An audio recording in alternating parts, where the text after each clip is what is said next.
Right, welcome back. We're diving deep today into some pretty unusual foreign policy stuff from President Trump, specifically focusing on Greenland and Canada. We've got a bunch of news articles, different publications.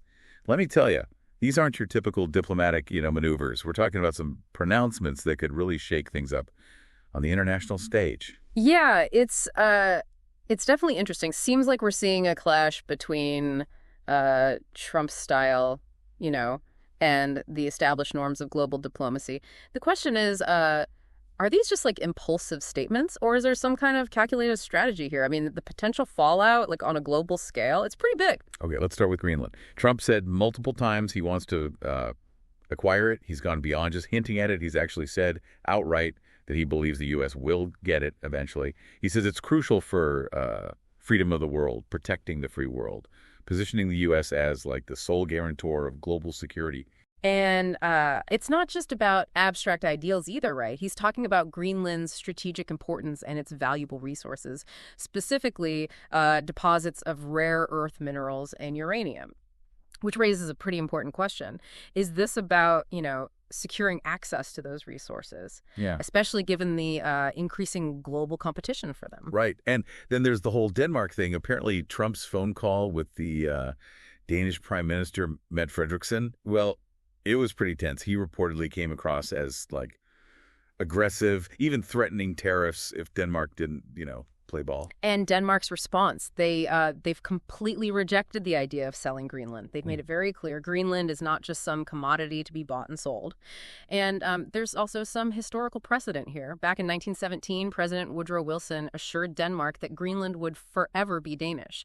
There's even talk of the UK having a right of first refusal if Denmark ever decides to sell, which adds another layer of complexity. Okay, so what about Greenland itself? Do they have a say in all this? Oh, absolutely. Greenland's Prime Minister, Mute Egede, well, he has his own aspirations for independence from Denmark. He said that Greenland's not for sale, but he is open to closer ties with the U.S., particularly when it comes to mining. So you can see how Trump's actions could actually fuel the movement for Greenlandic independence, could actually reshape the geopolitical landscape in the Arctic. Wow. So it's like he's unintentionally creating this domino effect with, unforeseen consequences. Yeah. But wouldn't a stronger U.S. presence in the Arctic also, like, deter Russian aggression? Yeah. That's one of Trump's arguments, right? That's true. That's a valid point. But increasing U.S. military activity in the region, well, that could also be seen as a provocation by Russia. It could actually escalate tensions instead of, deterring them. It's a very delicate balancing act for sure. Definitely. And then there's the whole issue of the melting ice sheets. The Arctic is becoming more accessible, which opens up, new shipping routes. Yeah. And creates opportunities for resource extraction. Yeah. Exactly. And that makes Greenland even more strategically valuable, and it's likely to intensify the competition for resources and influence in the region. So you've got this perfect storm brewing, right? Economic interests, national ambitions, and environmental change all converging in this very sensitive area. Yeah, so like Greenland's caught in a geopolitical tug of war. Yeah. So let's say, hypothetically, Denmark did decide to sell. What would this right of first refusal that the UK supposedly has, what would that actually entail? How would that work? That's a great question. The right of first refusal, well, it's a legal concept that basically gives the UK the first opportunity to buy Greenland. Yeah. If Denmark, decides to sell, it comes from historical agreements, and it would probably involve some complex negotiations and maybe even international arbitration to determine if it's actually valid and how it would be applied today. Okay, so Greenland's a bit of a geopolitical hot potato right now. Yeah. But Trump's unconventional approach to foreign policy, well, it's not limited to just Greenland. His recent pronouncements about Canada have also raised eyebrows. Oh, yeah, definitely. Right. His suggestion that Canada should just, become the 51st state of the U.S., it definitely caught a lot of people off guard. He was saying Canadians would get much better treatment, lower taxes, and wouldn't have to, worry about military issues. It's a pretty bold statement, to say the least, especially considering, like, what it could mean for the relationship between the two countries. You'd think he'd at least try to be a little, I don't know, more diplomatic about it. Yeah, his approach does seem, well, it reminds me more of a hostile takeover than a friendly invitation. And, of course, Canadian Prime Minister Justin Trudeau, he straight up rejected the idea, made it clear it just wasn't going to happen. So what's the reasoning? I mean, is there more to it than just a, off-the-cuff remark? Well, he has accused Canada of unfair trade practices, And he's starting to impose tariffs starting February 1st. It's a tactic we've seen him use before, creating economic pressure to try and force concessions. And how has Canada responded to these threats? I mean, they must be concerned about what it could do to their economy. Yeah, Trudeau has pointed out that tariffs would actually lead to higher prices for American consumers, so it would end up hurting both economies. He's also emphasized the strong economic ties between the two countries, highlighting the fact that they're each other's biggest trading partners. So we've got this situation where Trump is throwing out these really bold pronouncements, seemingly disregarding existing, agreements and alliances. How's the rest of the world reacting to all this?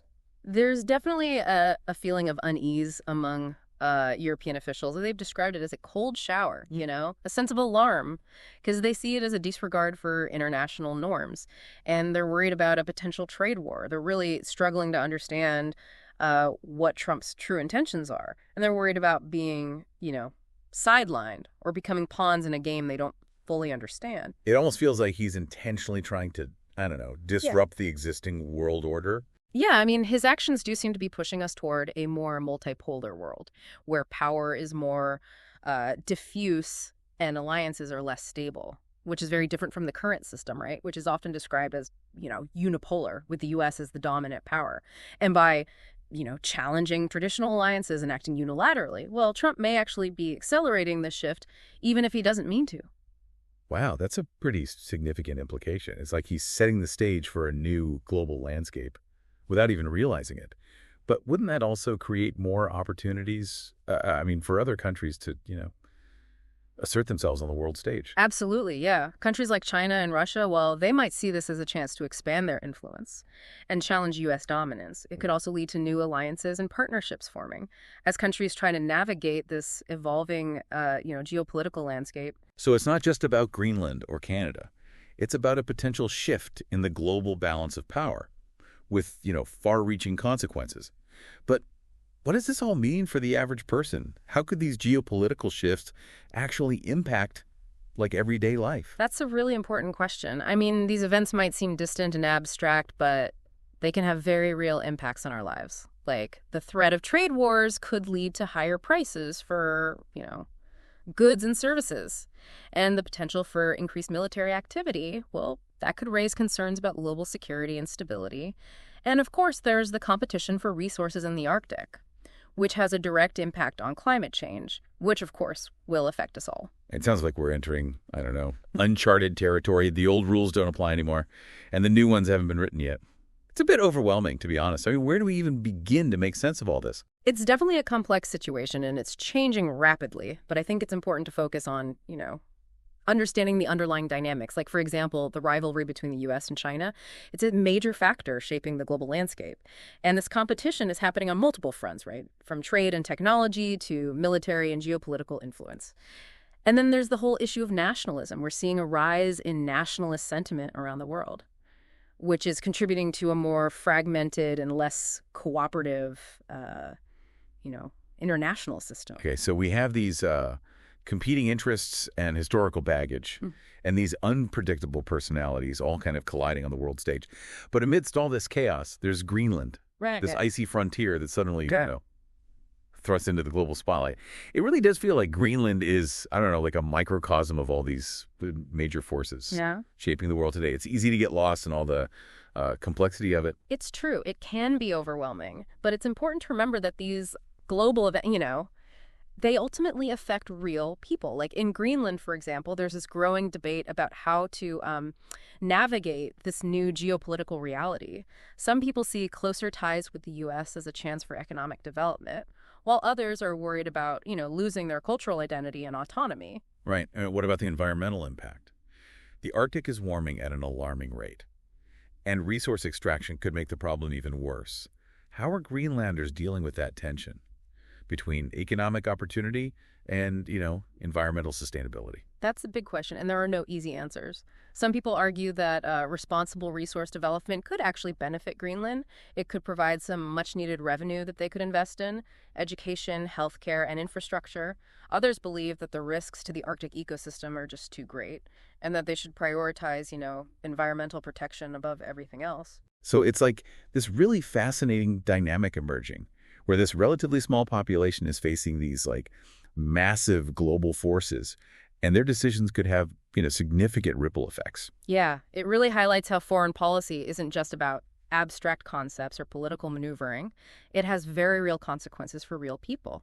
And the choices they make today will affect their lives and the lives of future generations. And speaking of choices, it's kind of interesting to think about how Trump's actions could backfire. I mean, all this pressure on Denmark, it could actually push Greenland further down the path toward independence. Yeah, that's a really good point. It's possible that his actions, which are meant to, strengthen U.S. influence, could actually lead to a more independent Greenland, one that's less aligned with the West, and potentially open to partnerships with, other global players like China or Russia. Wow, that would be ironic. Right. It's like he's unintentionally creating a new world order, one where the U.S. might not have the same level of dominance. Exactly, and that's something we all need to think about. Are we prepared for a world where power is more spread out, where alliances are constantly changing, and where the rules are always being rewritten? It's a lot to take in, that's for sure. It seems like we're at a crossroads, and the decisions made in the next few months and years will really shape the global landscape. Absolutely. We're living in a time of great uncertainty and change, but it's also a time of, tremendous opportunity. The old order is being challenged, and new possibilities are emerging. So as we wrap up this deep dive, I think the biggest takeaway is pay attention to Greenland. It's this small island with a huge impact on the world stage. And as the Arctic melts and these global power dynamics shift, who knows what role it might play in shaping the future? It's a fascinating story, and it's still unfolding, and it's definitely one that we should all be watching closely. Well, that's all the time we have for today. Thanks for joining us for this deep dive. We hope you found it insightful and thought-provoking. Until next time, stay curious and stay engaged.